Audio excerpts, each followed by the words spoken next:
Hello student, good morning to all of you. आइए आज हम लोग अधिनायक तंत्र को पढ़ेंगे।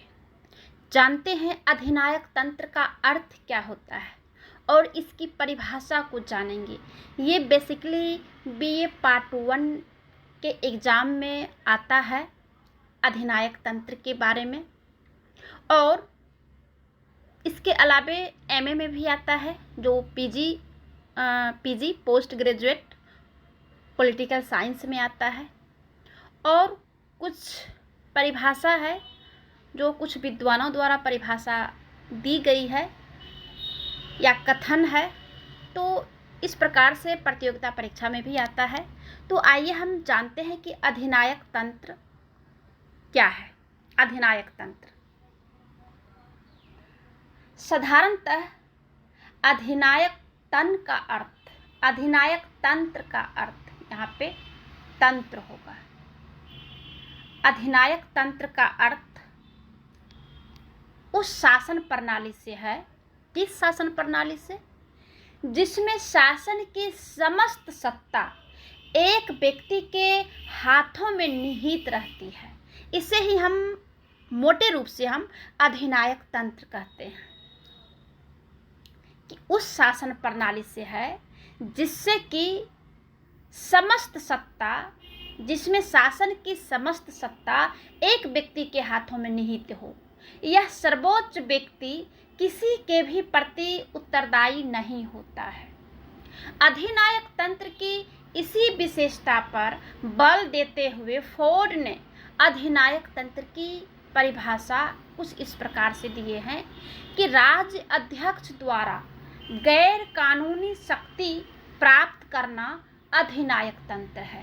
राज्य अध्यक्ष के द्वारा, जो राष्ट्र के अध्यक्ष है, जो प्रधान है, जो देश के प्रधान है, उसके द्वारा, यानी कि जो कानूनी रूप के अलावे, यानी उसे कहिए गैर कानूनी के द्वारा शक्ति को प्राप्त करता है, मोटे रूप से हम उसे भी अधिनायक तंत्र कहते हैं। अल्फ्रेड कोवन ने अधिनायक तंत्र की जो है अधिक स्पष्ट परिभाषा देते हुए कहा है कि अधिनायक तंत्र एक व्यक्ति का शासन है जो अपना पद उत्तराधिकार में प्राप्त न करके शक्ति या स्वीकृति से और साधारणतः दोनों के मिश्रण से प्राप्त करता है।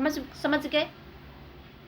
कथन द्वारा दी गई अधिनायक तंत्र की परिभाषा का जो निष्कर्ष निकला, कई विद्वानों ने भी जो परिभाषित किया, उससे कुछ निष्कर्ष निकला जिसे हम पॉइंट्स के रूप में हम डिफिनेशन करते हैं। पहला पॉइंट्स है कि अधिनायक तंत्र एक व्यक्ति का शासन है। दूसरा कि अधिनायक अपना पद उत्तराधिकार के रूप में प्राप्त नहीं करता है। तीसरा पॉइंट्स है कि अधिनायक वह अपना पद शक्ति और जनसम्मति या दोनों के मिश्रण से प्राप्त करता है। वह अपना पद शक्ति से प्राप्त करता है और जनसम्मति से भी करता है।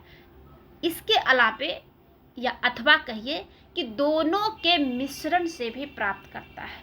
चौथा जो पॉइंट्स है वो अधिनायक की शक्ति निरंकुश होती है, कोई निश्चित कानून नहीं होते हैं। पांचवा जो है कि अधिनायक का कार्यकाल निश्चित नहीं होता है। छठा जो है अधिनायक किसी के प्रति उत्तरदायी भी नहीं होता है।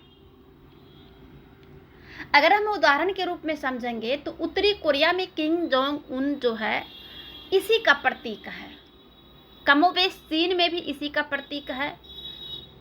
रूस को भी ले लीजिए, आप इससे कर सकते हैं। लेकिन सबसे ज़्यादा दो है वो है, सबसे ज़्यादा उत्तरी कोरिया में जो किम जोंग उन है उसे एक तरह से अधिनायक तंत्र ही कहेंगे। मैकाइवर ने अधिनायक तंत्र के दो विशेषता बताए हैं। मैकाइवर पहली विशेषता यह आवश्यक नहीं है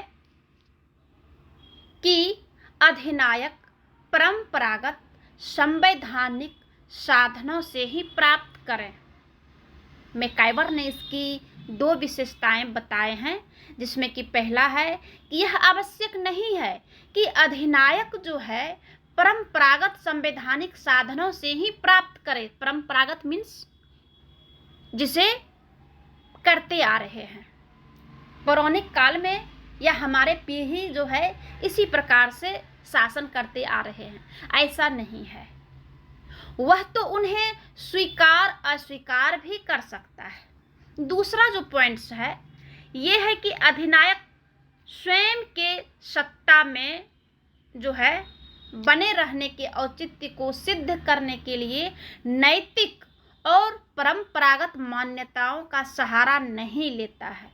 उसका सत्ता में बना रहना ही उसका औचित्य होता है अधिनायक तंत्र का। परंतु मैकाइवर की दूसरी बात सही नहीं है, क्योंकि फासिस्ट या साम्यवादी अधिनायक तंत्रों में विशिष्ट उद्देश्य प्राप्त करना ही अधिनायक तंत्र का औचित्य माना है।